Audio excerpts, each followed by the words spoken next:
Welcome back, or welcome to Ask Steadfast, where we like to address the questions that come up from the people in our sphere and see if we can help out a little bit by sharing how we do it rather than the way the experts do it. We just share the way we do it. What we've been talking about is stress for a bit this month, and just to kind of wrap it up, there's been some really good ideas about how you can make adjustments or make changes in your life to sort of decrease your stress and find your patterns of relaxation and calming down. But the big question is, how do you make it stick? When you make a change like this, how do you let it stick around? If you're just like one time, oh my gosh, I see that stress has a negative impact in my life, I should take more baths, or I want to take more baths, and then you're like, yeah, I'm not doing it. Mm-hmm. And so you have this idea to make the change. You got to help it stick around somehow. How would you say, just in general, how do you help something stick around? It's an answer that I don't think most people are going to like, but it starts with considering yourself as someone who prioritizes that. Oh, an identity shift to start with. I like it. I like where your head's at. Yeah. You ever consider life coaching? When I was quitting alcohol, quitting a habit of mine, I noticed there was a huge difference between when I said, I'm not a drinker, versus when I said, I don't drink.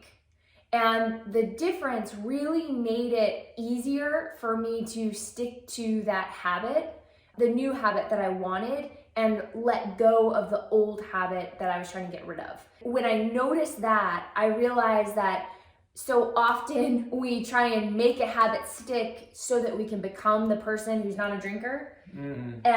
And I realized from that experience that it's so much easier to just start saying, I am the person who, blank. Then it's not even a thing. You're really like in this identity of where this just isn't part of who I am.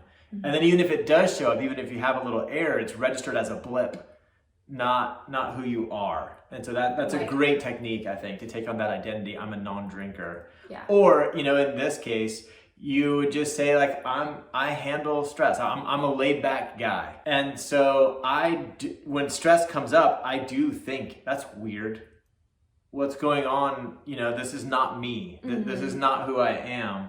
I'm not a stressed out person. Yeah. Let me redirect to the things I do that decreases that. I think it's a really good one. Yeah. Yeah. I think another one that comes to mind is I'm a healthy person. I am a active person. So really starting out with, and I think a good question to ask is, what result am I looking for? Like what habit do I want? Is it, I want less stress in my life?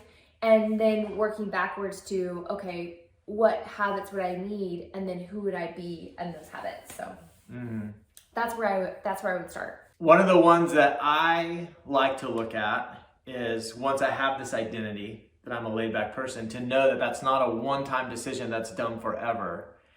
In the same way, I wouldn't say, well, I once ran for 30 days in a row 2 years ago, therefore I expect to be a runner today. It's just not how it works. Mm-hmm. It's one of these things that requires continual maintenance, and I would go ahead and call it a lifestyle.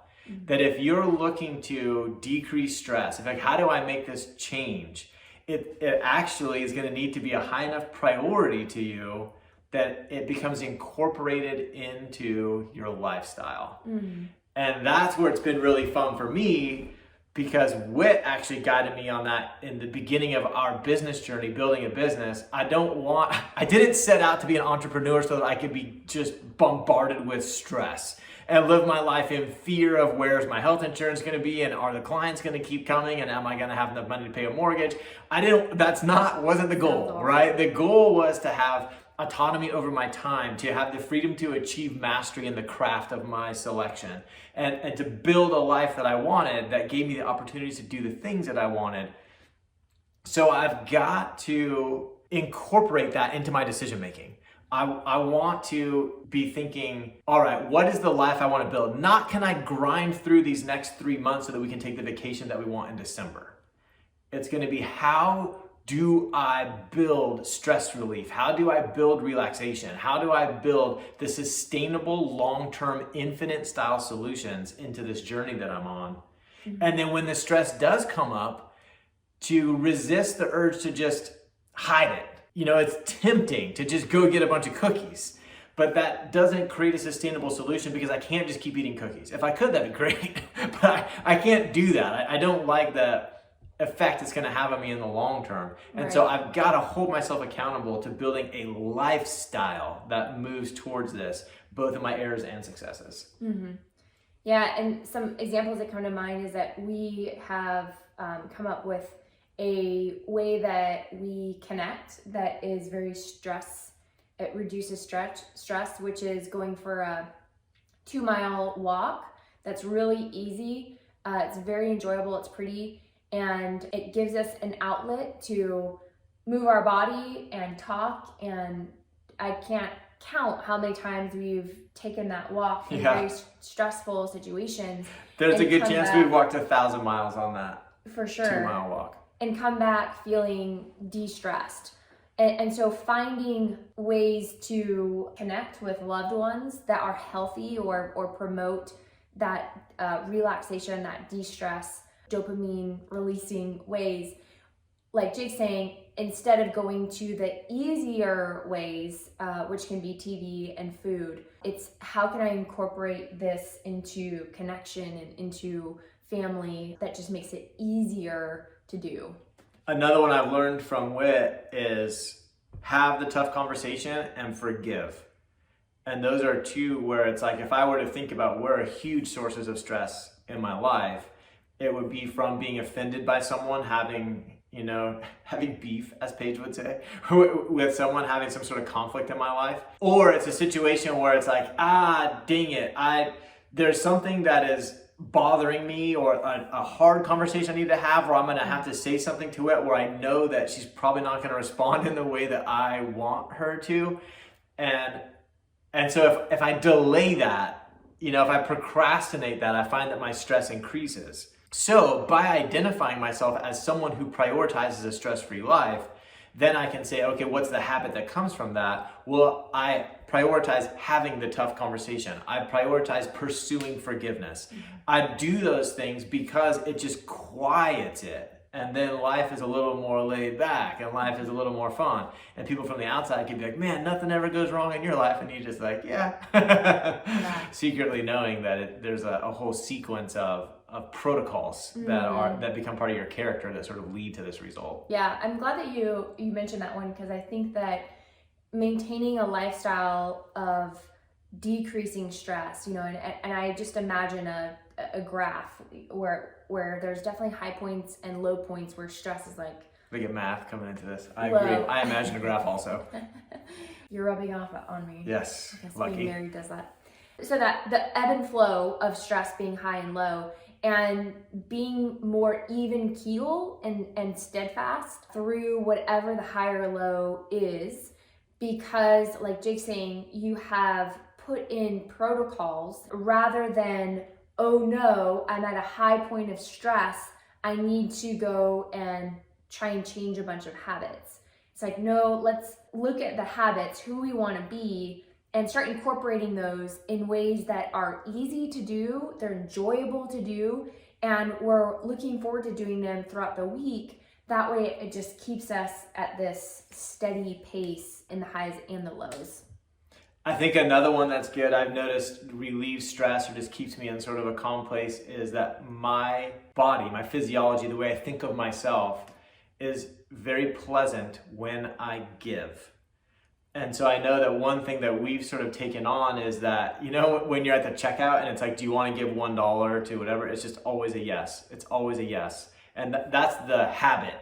When, we're at a restaurant, the tip is not based on the quality of service. The tip is based on the generosity that we want to be living life with.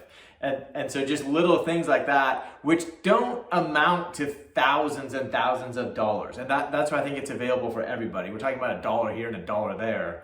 And it's just this habit of being a little bit more generous with your money, a little bit more free, and a little less of the clinging, a little less of the fear, you know, sort of living from this lack that I'm going to need that dollar.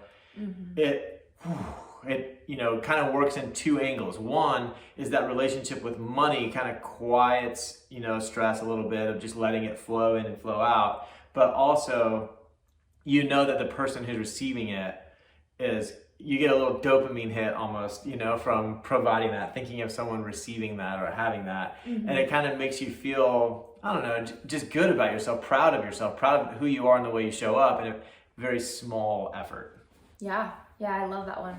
And the last one that comes up to mind for me is James Clear. He's an expert on how to create habits and break habits that you don't want. And he talks about having cues that set off a desire to do that habit. And so an example of a cue could be setting out next to the coffee pot, if you're a coffee drinker and that's something that you do every morning, setting out your headphones next to the coffee pot that reminds you, okay, I'm gonna pour myself a cup of coffee and then I'm gonna go listen to music or meditation for 5 minutes. And so it's a cue that reminds your brain, because I think one of the hardest things about making healthy habits and stress reducing habits a part of our life is we forget. Life gets hectic and we're like, we're too stressed. Man, I did it really well. Too stressed to remember my stress reducing habits. Yeah. So setting out cues that just help you. Okay, I brush my teeth every morning. So what can I put next to the toothbrush? Whatever it is that you're already in the habit of doing, put something else in there that will remind you to then do that habit that you want. Last but not least, perfection is not required to make a habit into a lifestyle. And that kind of brings us all the way back actually to how Whit started this with identity. That's why it's so valuable to start with identity. Because if you start with identity, then the imperfections are blips instead of evidence of your, you know, being incapable. They're just like, oh, that's not who I am, because I know who I am, and who I am pursues these things. And I don't require perfection to believe it's who I am. I'm gonna pursue them anyway.